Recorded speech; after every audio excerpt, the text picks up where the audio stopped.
Alright, we should be live. Microphone looks good. Alright, we're back. We are working on the infamous Cruelclaw. So here he is. If you haven't seen him yet, he'll be from the upcoming Bloomborough set, which I am about a week and 2 days from the pre-release when I'm recording this, so here he is. He is a 3-mana, 3/3 menace in red and black.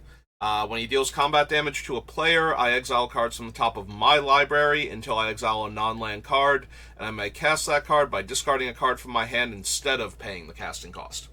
So, Cruelclaw lets us bypass huge casting costs at the expense of it being a random card, the first random spell from the top of the deck. So, real quick, before I get started on the day, so I've been thinking a lot about how I do these videos for building, and we're going to finish Cruelclaw the way I have been doing them, but I'm very seriously considering switching up the format in the future because I've been concerned that I've been getting too repetitive and there's not enough interesting stuff going on during the actual card selection. There's a whole lot of me sitting there scrolling through cards going, no, no, don't need any of these, no. And if you've watched any of my videos, which is very rare actually because a lot of them are just that and they tend to bog down a bit. Sorry. As soon as I start talking, I naturally start hacking and coughing. So, we're going to finish Cruelclaw building him the way I normally do, but I think what I'm going to do going forward is I'm going to stream normally, where we do the card selection, but instead of uploading the streams, I'm going to record a video afterwards detailing the cards I've selected. Like, I might wind up doing one per week or something, where I just go over all of the cards I've selected since the last time and discuss each one of them. So that way, we can do the video that way instead, which may make me want to change what sets I do in what order. Like, we might actually start from Alpha, Beta, Unlimited and go through that way instead of going through alphabetically on the card list. Or on the set list, rather. But we'll figure that out when we figure out who we're building after Cruelclaw. Because, let's be honest, most people do not watch my deck building series. A lot of the views on my channel are my drafts and whatnot. So, and somebody had left a comment, like, literally yesterday or something, pointing out that I release, like, all of these videos, and it's like, how long does it take you to build a commander deck? As it turns out, it takes me a while. I put a lot of thought and effort and care into building the commander decks, and when I started this channel 2 years ago, I was looking for something like a niche to differentiate myself from other people also doing commander stuff. And the thing that I focused on was a lot of channels will show you the finished deck and explain all the cards in it and how the cards work with the commander and towards the strategy, but they don't show you how they got to this deck. And I think that's a skill that players don't get exposed to enough. Like, a lot of people, so there are a lot of people that don't have huge collections, and when they build a commander deck, it's just a question of, what do I have? And that's fine, because you're not going to be able to build the deck if you don't have the cards and your playgroup doesn't allow proxies. So, starting there is perfectly reasonable. When you have a larger collection, even if it's nowhere near the volume that I have, it still helps to actually evaluate each of the cards that you have available to you and figure out which cards would be the best for the deck, and nobody ever shows that process. Hang on, got a gray hair on my lip. There we go. Nobody ever shows that process when doing the deck building. They just show you the finished deck. And for people that are interested in building their own commander decks from more moderately sized collections, I think this would be more helpful to them That was the idea anyway, but if you're just watching me scroll through the list going, no, no, no, it does get very repetitive and boring, and I've kind of gone from mostly that with a bunch of like random stories and stuff about cards to I've already told this story like 2 or 3 times, so I usually don't bring it up again. So it's just a whole lot of me sitting there going, no, no, don't want this card, don't want that card. Let me reference a story that I told about this card like 3 times already. So it's lost any of the charm and interesting things for the most part until I get to a card where I really have to sit down and talk about it. So I was thinking that maybe we just do the card selection as the streams, and then the YouTube videos will be me explaining which cards I picked and why from the list. Um, and then encourage people if they want to see more of the process to come catch me live and talk to me about it, because I want to be in a position where if somebody stops by to talk about their deck or something, I don't have to go, no, I'm recording about this deck right now and I'll help you later. I want to be able to actually stop and talk to them about the decks they're working on, because I think that's one of the more useful things that I can offer to build up a community is if people actually are looking for help with their decks, like, because I don't mind sitting down and looking at your deck and figuring out what you have and making suggestions just off the top of my head, cards that I know would play well in the strategy that I don't see on your list or something. And discussing prices and other things and trying to keep within your budget. Um, and I think that would be a useful and helpful thing. If I ever got big enough, I might have to go, okay, we're working on this now, and then have an actual dedicated time slot to helping people with decks, where you can like submit a deck to me and I will do a recording on it, and then I'll post that on YouTube where I discuss the card. So that way you can catch the VOD later on or watch it on YouTube if you can't be there live when I actually talk about it. But that's for if I actually get big enough for that to matter. Most of the time it's like one random person stops by and is like, oh, you're building commander decks? I'm working on this deck. Would you mind helping me with it a little bit? And it's like, sure. Because I do want to be able to do that still.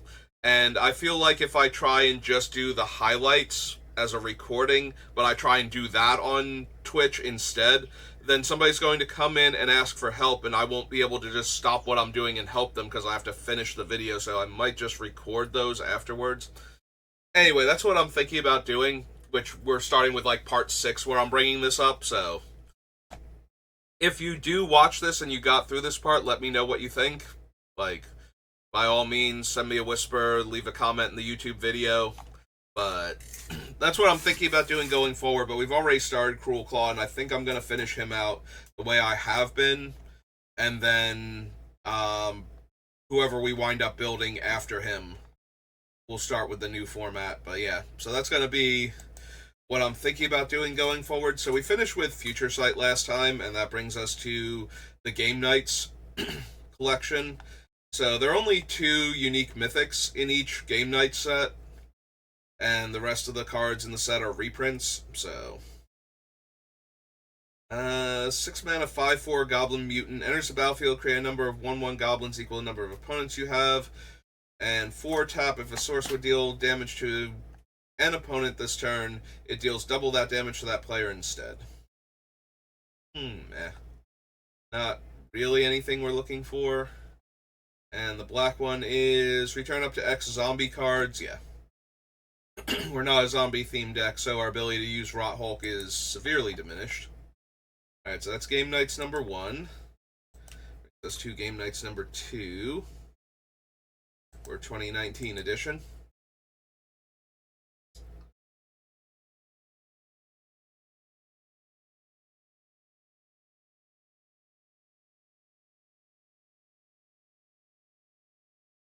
Alright, Calculating Lich we already saw in one of the commander sets, and we weren't super interested in it, so. And Fiendish Duo is always fine, but not anything I think we super need here. I do appreciate that now that they've printed Fiendish Duo in another commander product, its price has gone down significantly. I've actually managed to pick up a bunch of the Japanese foil promo ones from when I think it was because Ikoria's event got canceled. For some reason in Japan, they had an additional promo that they released as an apology, whereas the rest of the world just had to sit there and enjoy being quarantined. So, but for some reason, they decided to do a Japanese promo Fiendish Duo, and the first one of those cost me like $10 or $15 because I collect promos, like foil promos. But I've managed to pick up a few more at like $1 plus shipping. Now that the price has gone down significantly on them, I am grabbing them though because they've only been printed in one commander deck, and while that does mean they're more likely to reprint them. You know how Wizards can be sometimes with reprints. Like sometimes they're like, "Oh yeah, let's just reprint it and give you an access to it," and sometimes they're like, "No, this card is worth a small fortune. We're only going to print it as a card on a master set, mythic. You know, you can only get it cost like twice as much as the normal booster pack and all of that." So sometimes they take the extremely expensive cards and they reprint them so you can actually get your hands on them, and sometimes they reprint them in the most obscure way. This isn't helping anybody who needs it, except for like 2 people on the planet get this card. Let's make them a special guest in one of the sets, and that way, you know, we'll open a few hundred of them. There's enough demand that you need a few thousand of them. It needs to be reprinted in like a standard legal set, or at least a Modern Horizons or something. Put it actually in the commander deck. Don't print Dockside Extortionist as a mythic rare in Double Masters or Commander Masters. Reprint it as in an actual commander set again. And I can understand some of the logic behind not doing that.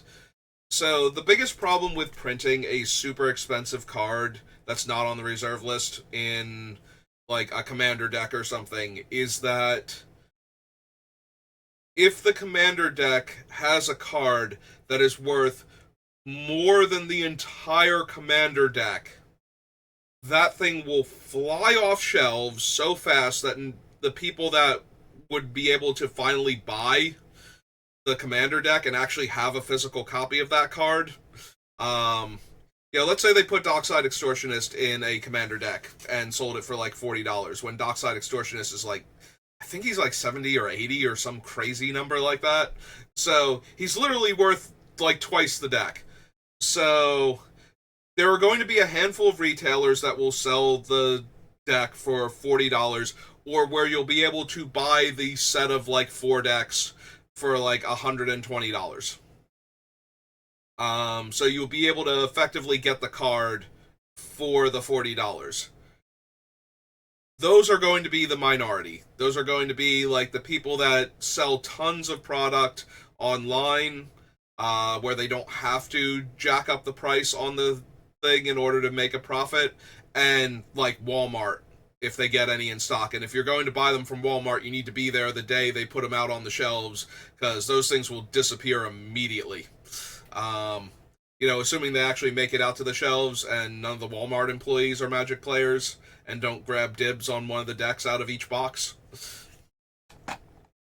But everybody else is going to charge like, $70 for the deck that has the Goblin in it, the Dockside Extortionist in it, and then just charge like the $40 or maybe even like $35 or something for the other decks if they're not that good.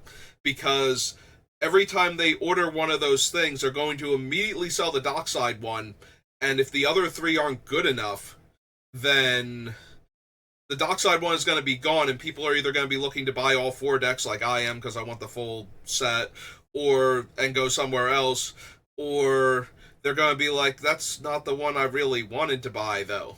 And so they'll wind up with a glut of the other 3 decks for every one deck that they have with the Dockside Extortionist.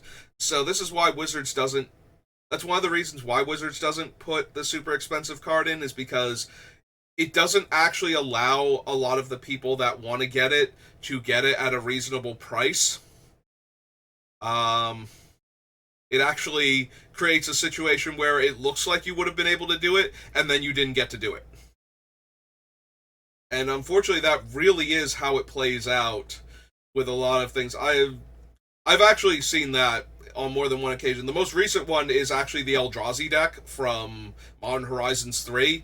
Like, so the day that they went on sale, like the pre-release, they're allowed to sell them in the store. Um, all of the Eldrazi decks were gone before the end of the day. None of the other decks had sold, except for one of the staff had bought the energy precon because he wanted it. All of the Eldrazi decks were gone that they had in stock, including the like $200 super fancy all foil version. Just gone. Day one. At the pre-release, before the pre-release was over. So when a deck is like that, when people perceive enough value to be in it, it flies off the shelves and can be very difficult to get your hands on. Um,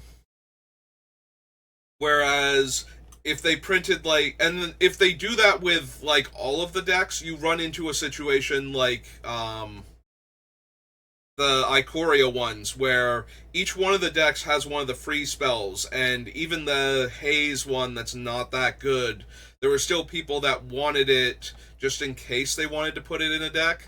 So, like, the Ikoria ones were nearly impossible to find. And keep in mind, this is during the pandemic where nobody can actually get out there and play Magic either.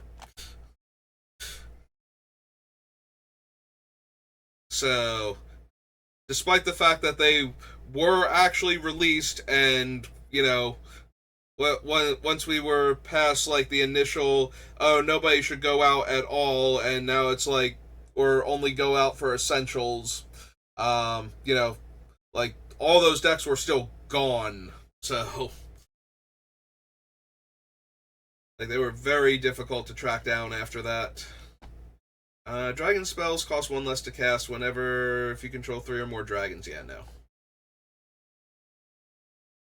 So yeah, and that was not a reprint card. That was just I didn't go out and buy more of them. Like I ordered mine online and got my set of precons and didn't order another one. I assumed that a card so obviously powerful for Commander with a very generic name especially was going to get reprinted in like every Commander deck going forward.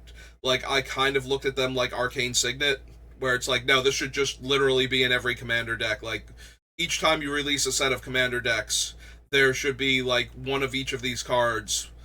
Like you should be reprinting the whole cycle each time, like once per year. Excuse me.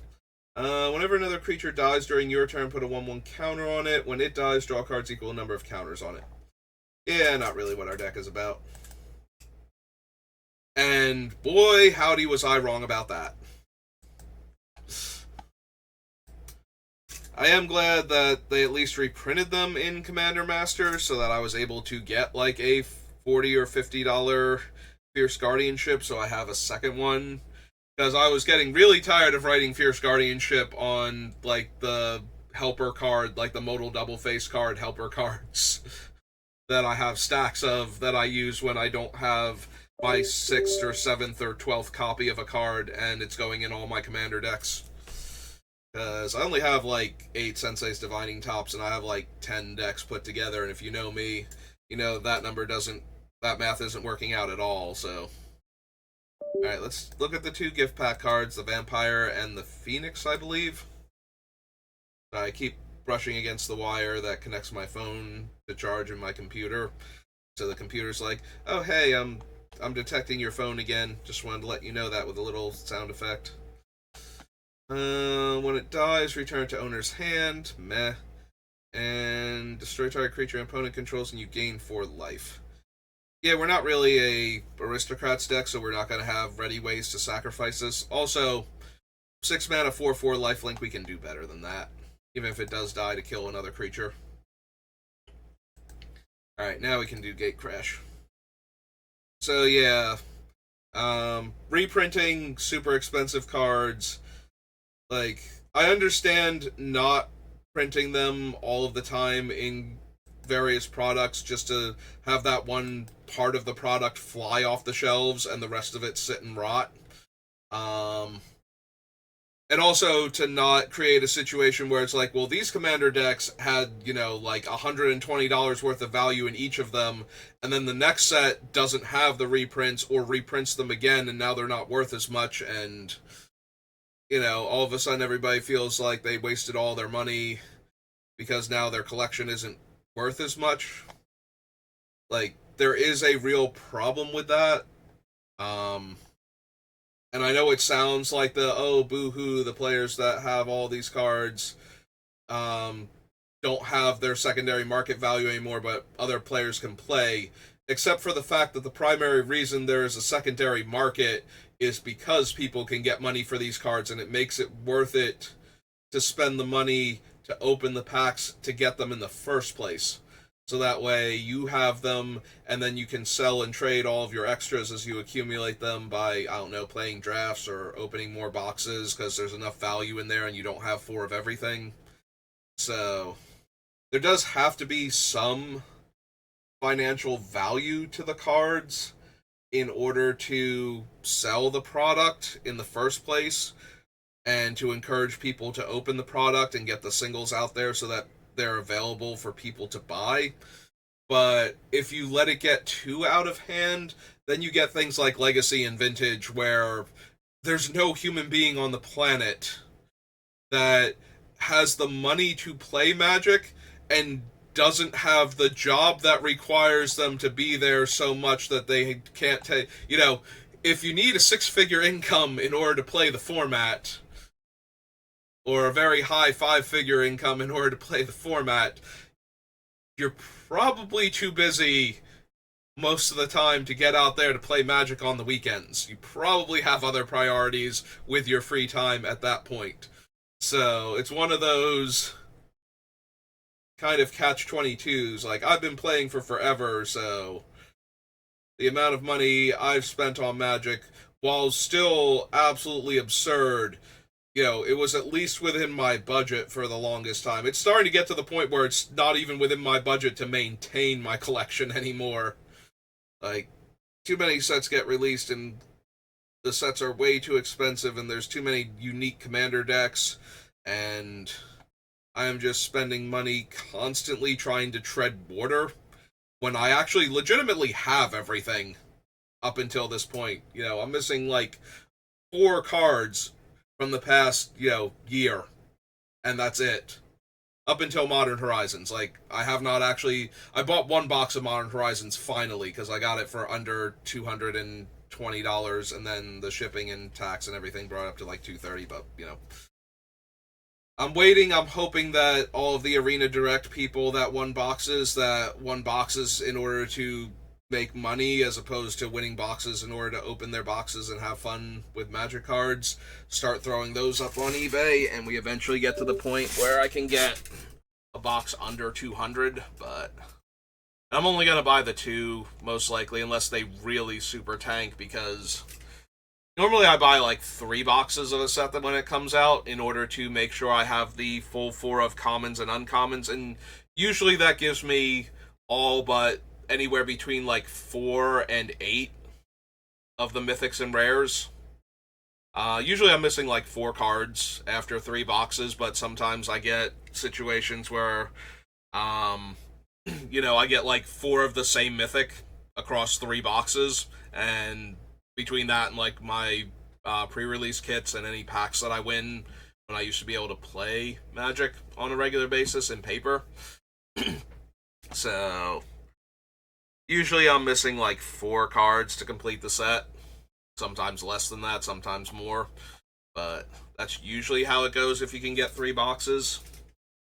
Also, it does take the 3 boxes to get 4 of every uncommon, which is a little bit frustrating. It's actually gotten worse with the play boosters because there are slightly more uncommons, because there's between 1 and 3 less commons in the packs because of all the foils and the potential for extra rares and all that. So They have a few less commons per set, I believe, but they have a couple more uncommons because you're seeing more uncommons, because sometimes you get a fourth uncommon in the pack also. So they have slightly more uncommons, but the extra one every like couple of packs is not making up for the extra copies or the extra number of uncommons per set rather. So trying to get four of each of them, like I have done things where I've opened boxes and not gotten one of a certain uncommon, and if all of the boxes line up that way, that gets incredibly frustrating. The last time that happened though was decades ago. Like the one I remember the most clearly is Invasion, where I did not get Assault and Battery, which was a card that was seeing tournament play at the time, so that was super frustrating as an uncommon that I just cannot open. Especially since this was back before eBay, where you actually had to find somebody who physically had the card that you could talk to and look them in the eye, or you had to mail order them from a catalog.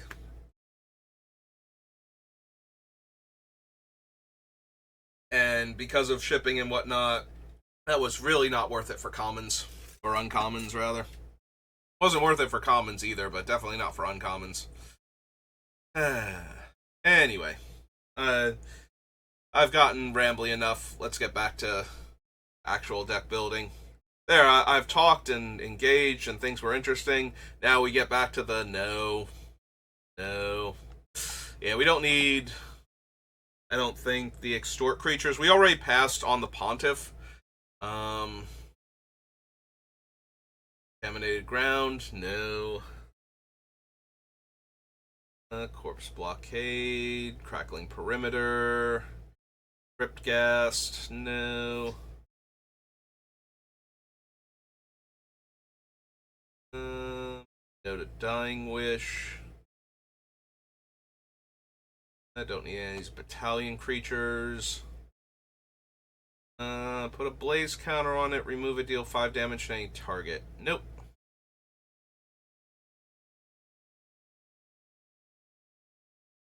Don't think I need the spotlight. Hellkite Tyrant. So the biggest problem with the Tyrant is we're going to get him post-combat most of the time off of Cruelclaw.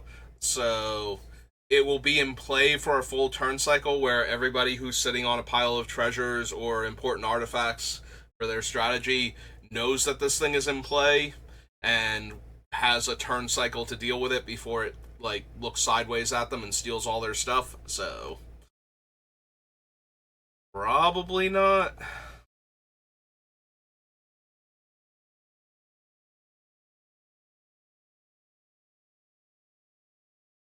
Loyalist. Lord of the Void deals combat damage to a player. Exile the top 7 cards of that player's library. Then put a creature card from among them onto the battlefield under your control.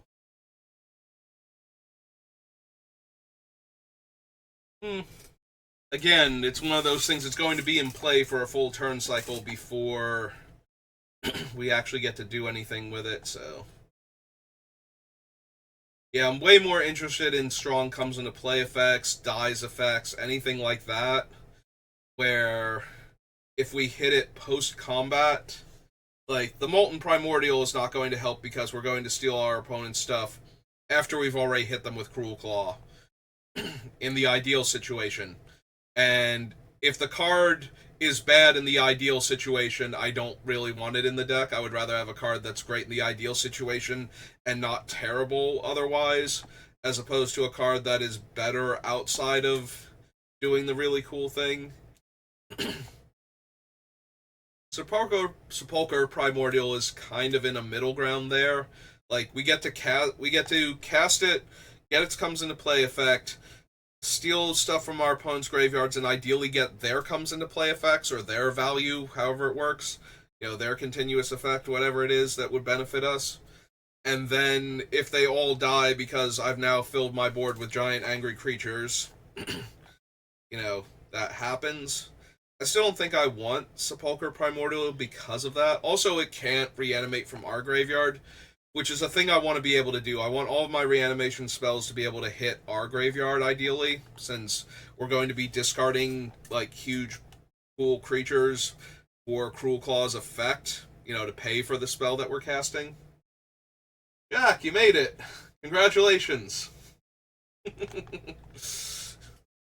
How are you doing today? So yeah, we want to kind of maximize our ability to use all of the pieces with Cruelclaw, not just the casting the spell. So Ordery Grave and Wrecking Ogre. Okay, so nothing from Gate Crash. So from Gate Crash, we go to Global Deck Series. No, go to Guild Pact.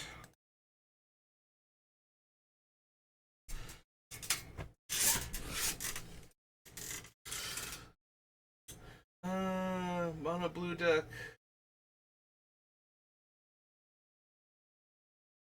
Then you have come to the right place because I am having a wonderful time. I love Cruelclaw. Like, I love that his name is the infamous Cruelclaw, and I really like the effect. I think he's gonna have a really fun deck when he's done.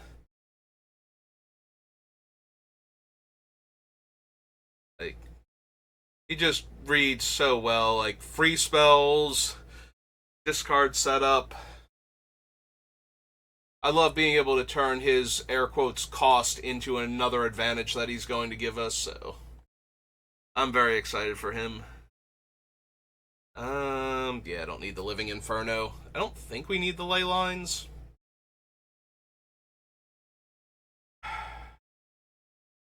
Yeah, we're probably better off just focusing on, like, the Izumi as our graveyard hate card, so that way, once it flips over, we can start stealing stuff. We're reanimating our giant doomsday weapons, whichever happens to be better at the time.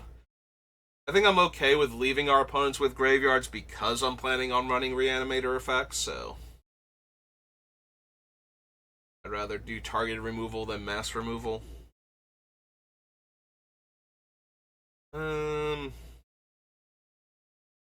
Yeah, we probably just go with the overload one if I'm looking for a mass artifact kill.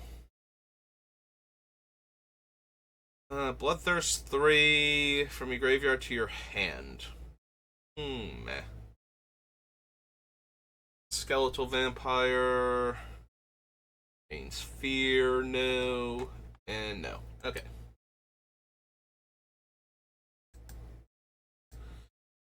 Guild Pact. After Guild Pact comes Guilds of Ravnica.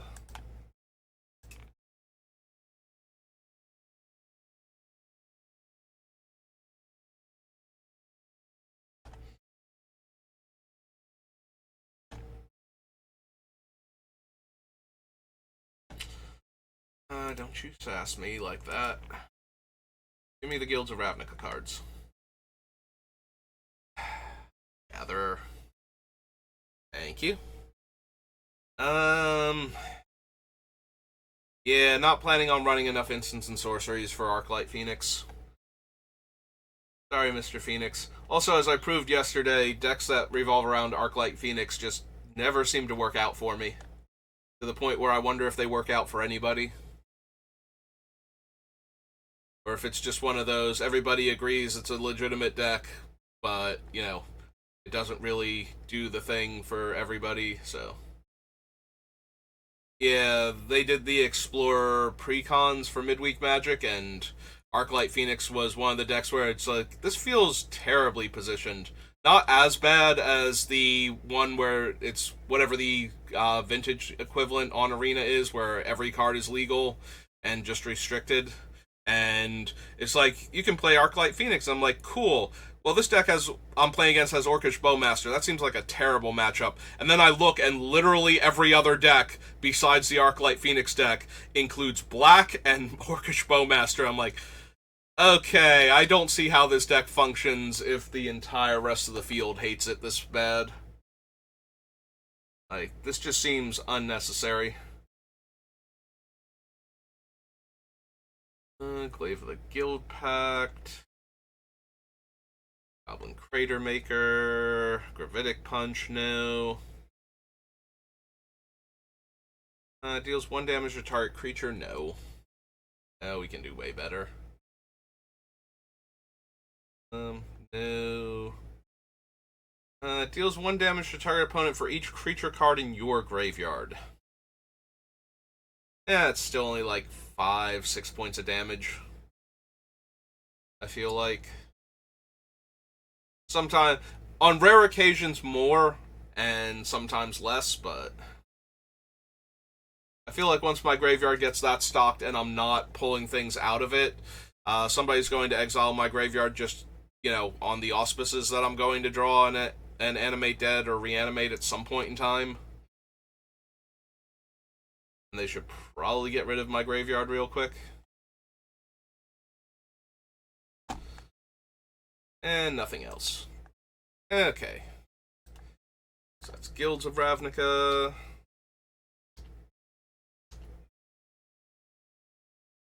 Historic things, and Homelands. That bastion of amazing cards.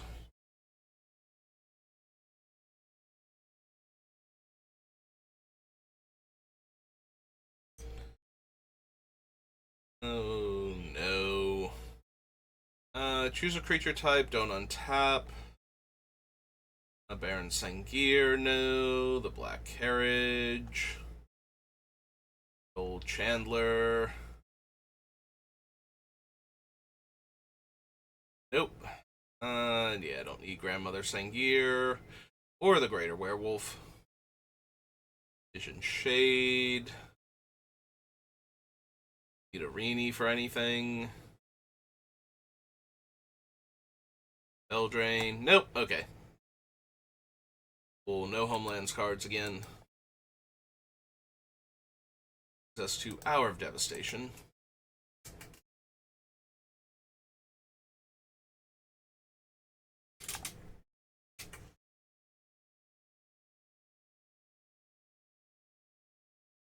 You may cast spells that have cycling ability from your graveyard. If a card has cycling, would be put into your graveyard from anywhere and it wasn't cycled, exile it instead.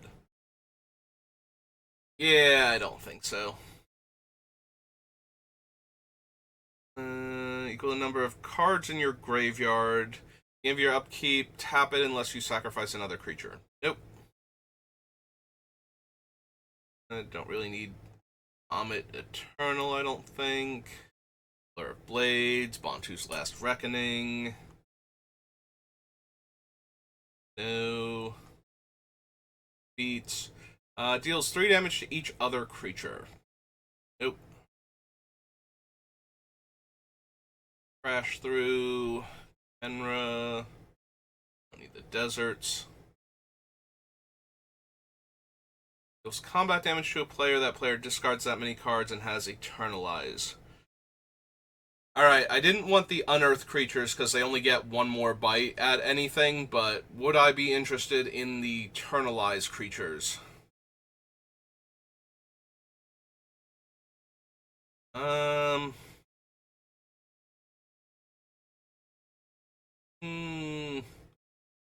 So, how often are we going to be able to get this guy through? Because if I use Access Tunnel and not Rogue's Passage, because our commander is 3 power, and it saves me a mana each turn, then Dreamstealer's not going to be a thing we can target to make him unblockable. So...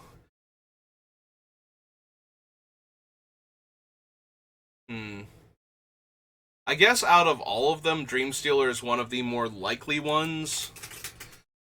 So...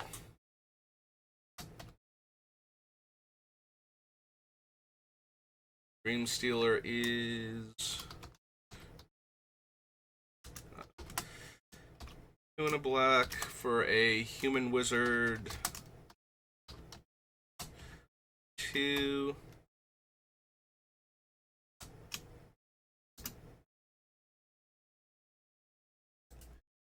Yeah, because I don't think we want something like Earthshaker Kenra, really. Like, even the extra value out of being able to put it back into play and attack with it is kind of a shrug compared to some of the other things we could be doing.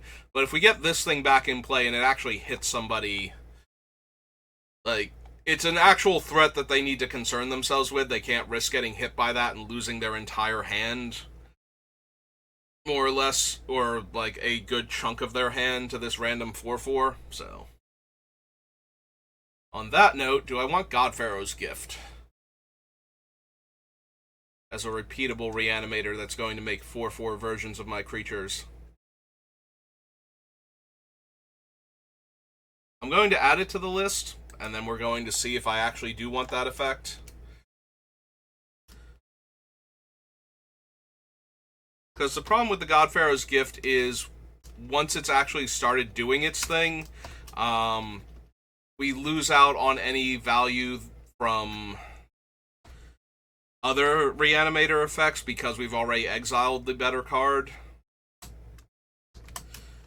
normally and made it a 4/4. So, and once that token is gone, we're just done for that creature. So, but on the other hand, it keeps doing it every single turn. I'm probably a bit more interested in either Gate to Phyrexia or the other one, Virtue of Persistence or Sholdred. Like, all three of them probably make it before God Pharaoh's Gift, but I'm mostly focusing on the Haymaker aspect of him, where the card that I reveal off the top is going to be the more important thing. But since I'm discarding cards anyway, I am definitely more than okay with also reanimating stuff. Since I'm going to be inclined to discard the high casting cost spells I can't cast because I drew them, that I would rather have had on top of my deck for Cruelclaw. So I'm pretty much going to focus on the high casting cost spells, but since I'm going to be discarding cards anyway, I would like to actually get the extra value out of it by reanimating stuff. So I am expecting to run anywhere between 3 and 5 reanimation effects by the time we're done. I don't think I'll have room for more than that, but we'll have to see. Also, Phyrexian Gate to Phyrexia is a good card to hit off of him, too, just to kill a whole bunch of our opponent's creatures, so I'm already inclined to run that card to begin with. So being able to reanimate the giant creatures I discard is just value at that point. You may cast any number of spells with mana value 5 or less. Yeah, that's not going to be how my deck works. I'm going to have way too many spells that doesn't work with. Don't need Hour of Devastation. Don't need Hour of Glory. Don't need Beat.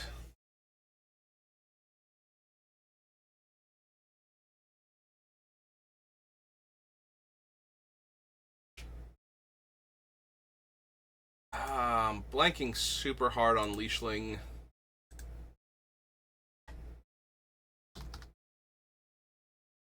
Put a card from your hand on top of your library. Ah!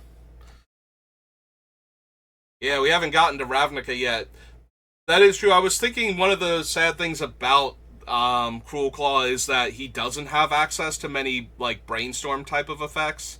Like, there is the Brainstone, I think, from the Modern Horizon set. And we have access to the usual things like Sensei's Top, but yeah, having a card that would let me put a card on top of my deck. It is a 6-drop 3/3. I have to believe that it wouldn't make it, but it's definitely the type of effect that I'm looking for to make him more consistent. So that way, if we draw the thing we would most like to cast, it would be nice to be able to put it on top of the deck. But yeah, I think the Brainstone is going to be my main way of doing that, because I don't think there are a ton of cards that have that effect in black, red, and colorless. There's at least one enchantment that lets you put cards from your graveyard on top of your library, similar to Volrath's Stronghold. We'll have to see when we get to it if it's worded properly for us to be able to take advantage of it. Also, Volrath's Stronghold. That's going to be one of the big ones for this deck. Yeah, I'm going to discard it to cast the other spell, and then we're going to put it on top of my deck next time. And there's Razaketh. And I do think Razaketh is one of the ones I want.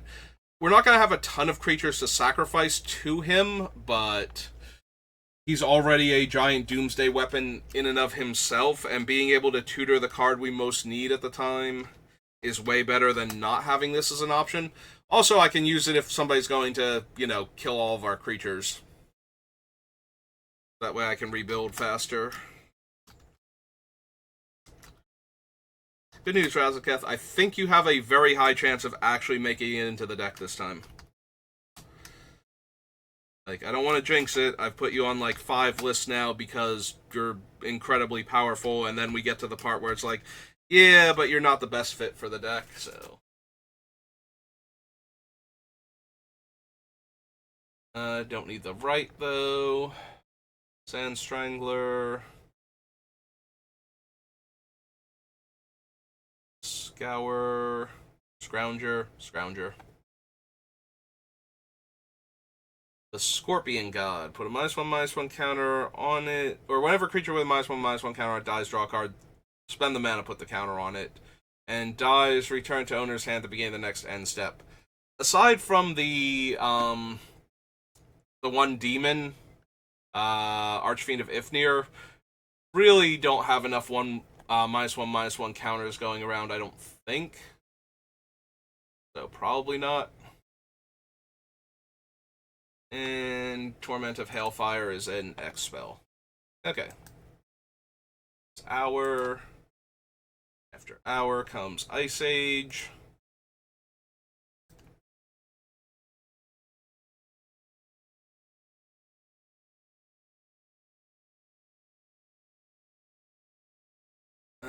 Don't need the Spectre.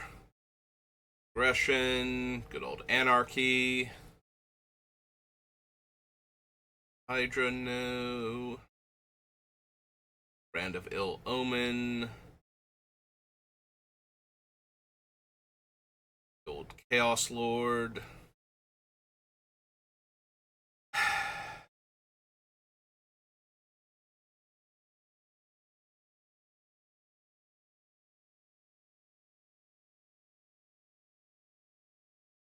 Do I want Dance of the Dead? Dance of the Dead is the way worst Animate Dead, because it requires basically an upkeep of black and 1 in order to untap the creature. Still might be worth it, though. It's still a 2-mana way to reanimate a creature. And that kind of efficiency is probably too good to not consider.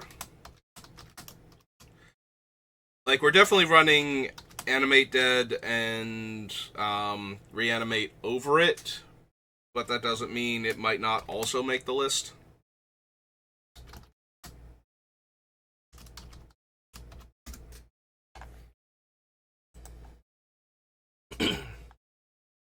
Consultation, Despotic Scepter, White.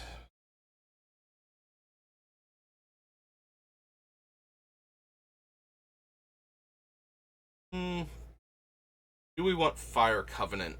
It's worse than Toxic Deluge, except it doesn't kill our commander. I think we'll just go with the normal assortment of Wraths over... I mean, it's a fine card for the deck, especially if we need to hit a specific player with our commander, but I think we have enough other ways to force him through that we don't need a lopsided Wrath that pays a decent chunk of our life sometimes.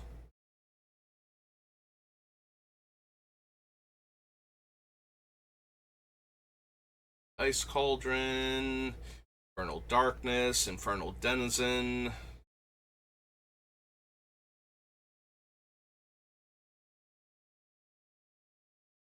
Yeah, that's insanely dangerous. Just go running out. Don't need the mask for this deck. Vampire, Leshrac Sigil.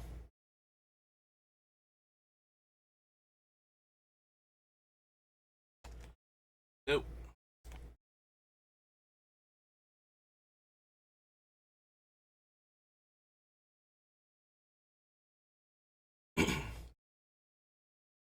Not running any of those. Protection from black deals 5 damage to you unless you sacrifice a creature other than minion of Leshrac. If it deals damage to you in this way, tap it. Tap to destroy target creature or land.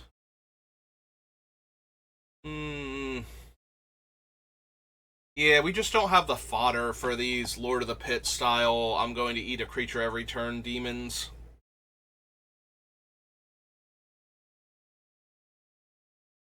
I would prefer not to exile the cards I put into my graveyard by discarding. Thank you, Necropotence. Everything else about you I love. That part, not so much.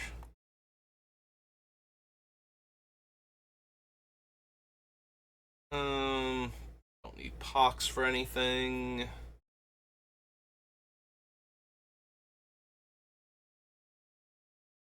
I don't think we need Songs of the Damned.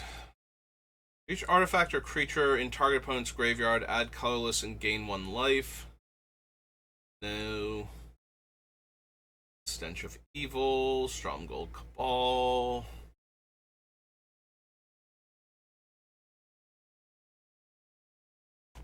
And Zoran Orb. Okay. After Ice Age. So we're kind of near the end. We can do Ikoria and start with Innistrad next time.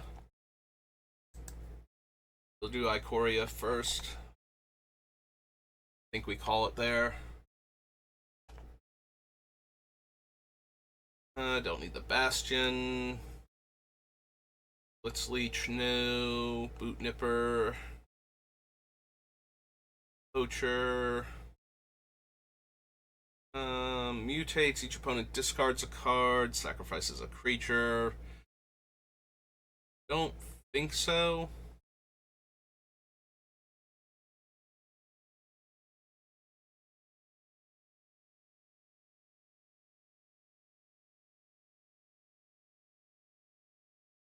Yeah, don't need any of these so far.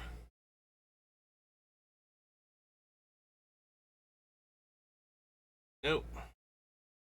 Hunted Nightmare. Enters the battlefield, target opponent puts a death touch counter on a creature they control.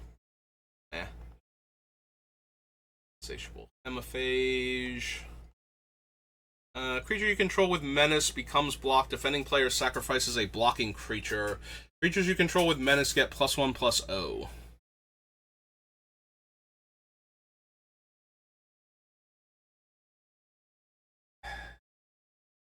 The sacrifice a blocking creature is fine. The biggest thing about it is Cruelclaw, we already have the one enchantment where he gains, like, Death Touch and Indestructible, so that's basically losing both of the creatures that block him each turn in order to stop him from connecting, so I don't know that we actually need Labyrinth Raptor. Exile the top 3 cards of your library. Creature cards exiled this way. Again, you may cast them. Exile target creature you control, then reveal cards from the top of your library until you reveal a creature card with higher mana value. That has a tiny bit of potential with this deck. Given all of the high casting costs we have, we could kind of control what we hit within reason. That being said, I'm not a huge fan of his +1, since it's only creatures and we still have to pay for them.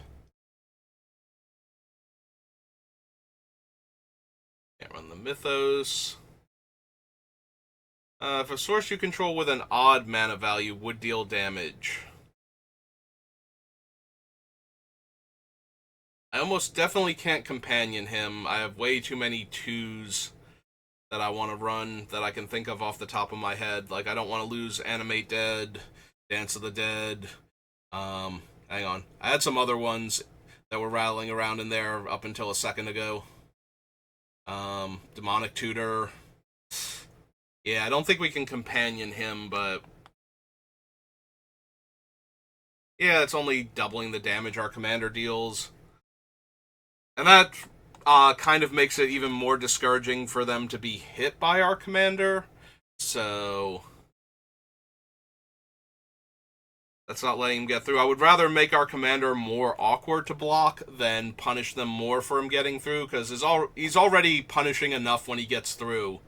That's kind of the whole focus of our deck, so we want to make it so that blocking him or killing him instead of taking his damage is terrible.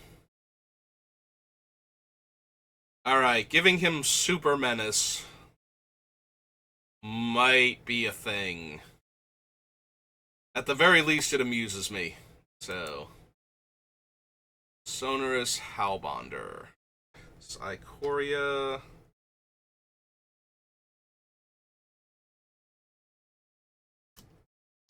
Sonor.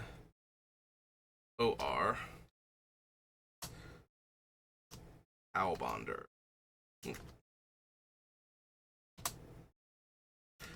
is one red-black hybrid. Red-black hybrid for a human warrior 2/2. I don't think this is going to make it because our commander is going to be our primary, if not only, menace creature, but I am amused at giving him Super Menace.